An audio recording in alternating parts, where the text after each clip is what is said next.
Hi friends, welcome to AVS Telugu vlogs. మన యొక్క AP రాష్ట్ర వ్యాప్తంగా ఉన్నటువంటి ప్రజలకు ఒక ఇంపార్టెంట్ అప్డేట్ అయితే తీసుకువచ్చారండి మన యొక్క ప్రభుత్వం వారు.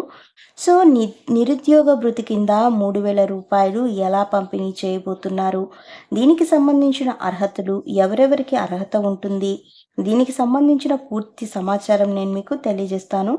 రాష్ట్ర వ్యాప్తంగా దాదాపు 2 లక్షల మంది వాలంటీర్లు పైగా రాజీనామా చేశారు కదా.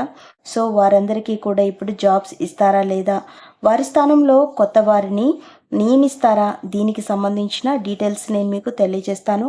మన ఛానల్ని మొదటిసారి చూస్తున్నట్లయితే సబ్స్క్రైబ్ చేసుకోండి. గవర్నమెంట్ నుంచి వచ్చే ప్రతి చిన్న అప్డేట్ ఎప్పటికప్పుడు నేను మీకు తెలియజేస్తూ ఉంటాను. సో మన యొక్క ఏపీ రాష్ట్ర వ్యాప్తంగా కూడా వాలంటీర్లకు సంబంధించి కనుక చూసుకున్నట్లయితే ఎన్నికల సమయంలో ఏపీలో వివాదాస్పదంగా మారిన వాలంటరీ వ్యవస్థ మార్పులు చేర్పులపై భారీ కసరత్తు జరుగుతున్నట్లు తెలుస్తోంది. రాజకీయ సైన్యంగా జగన్ ప్రకటిస్తే స్వచ్ఛంద సేవగా వాలంటీర్ల వ్యవస్థను అమలు చేస్తామని చంద్రబాబు నాయుడు గారు హామీ ఇచ్చారు. ఇప్పుడు వాలంటీర్ల నియామకంతో పాటు వ్యవస్థ కొనసాగింపులో సమూల మార్పులు చేయనున్నట్లు తెలుస్తోంది.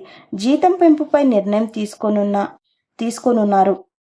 అధికారంలోకి వచ్చిన తర్వాత వాలంటీర్ల వేతనం 10,000కు పెంచుతామని హామీ ఇచ్చారు. ఈ స్థితిలో వాలంటీర్లు ఉద్యోగంపైనే ఆశ పెరిగింది. ఎన్నికల ఫలితాలు వెలువడిన 24 గంటల్లోనూ వాలంటీర్లలో పెనుమార్పు వచ్చింది. రాజీనామా చేయని సుమారు 2 లక్షల మంది పైగా వాలంటీర్లు గురువారం విధులకు హాజరైనట్లు తెలుస్తోంది. వైసీపీ ఎమ్మెల్యేల సిఫార్సులో చూసుకున్నట్లయితే కనుక మనకు దాదాపుగా 85,000 మంది వాలంటీర్లు అయితే రాజీనామా చేయడం జరిగింది. వాళ్ళ యొక్క స్మార్ట్ ఫోన్లు కూడా తిరిగి సచివాలయాల్లో సబ్మిట్ చేయడం జరిగింది. సో దీనికి సంబంధించి వీరిని మళ్ళీ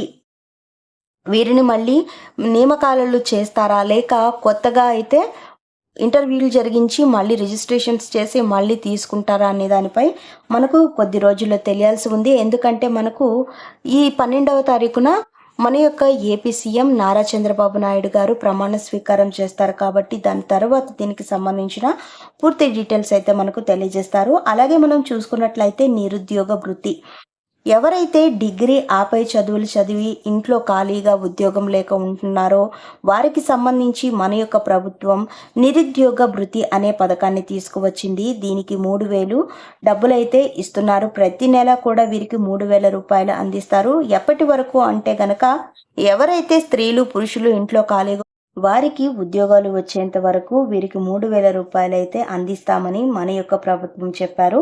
సో ఈ నిరుద్యోగ భృతి పథకానికి అప్లై చేసుకోవడానికి మనకు నెక్స్ట్ మంత్ నుండి ప్రారంభించబోతున్నట్లు ప్రభుత్వం నుంచి ఇప్పుడిప్పుడే అప్డేట్స్ అయితే రావడం జరిగింది. మ్యాక్సిమం జూలై నెల నుంచి ఉంటుంది. ఎందుకంటే ఈ నెల 12వ తేదీన సీఎం నారా చంద్రబాబు నాయుడు గారు ప్రమాణ స్వీకారం అయితే చేయబోతున్నారు. సో ఆ ప్రమాణ స్వీకారంలో మనకు ఇచ్చినటువంటి సూపర్ 6 హామీలు ఏవైతే ఉన్నాయో ఆ మేనిఫెస్టోనైతే మొదటిగా విడుదల చేయాల్సిన పథకాలు చాలానే ఉన్నాయి కనుక ఆ పథకాలకు సంబంధించి మన యొక్క ప్రభుత్వం వారు సైన్ అయితే చేస్తారు. మనకు జూలై నెలలో అయితే ఈ అప్లికేషన్స్కి దానికి సంబంధించిన ప్రాసెస్ అంతా కూడా రెడీ చేస్తారు. సో ఫ్రెండ్స్, చూసారు కదా, ఇదండి మనకు వచ్చినటువంటి లేటెస్ట్ అప్డేట్. మరిన్ని వివరాల కోసం, మరిన్ని అప్డేట్స్ కోసం మన ఏవిఎస్ తెలుగు వ్లాగ్ ఛానల్ని సబ్స్క్రైబ్ చేసుకొని లైక్ చేయడం మర్చిపోకండి. Thank you for watching friends. Thank you.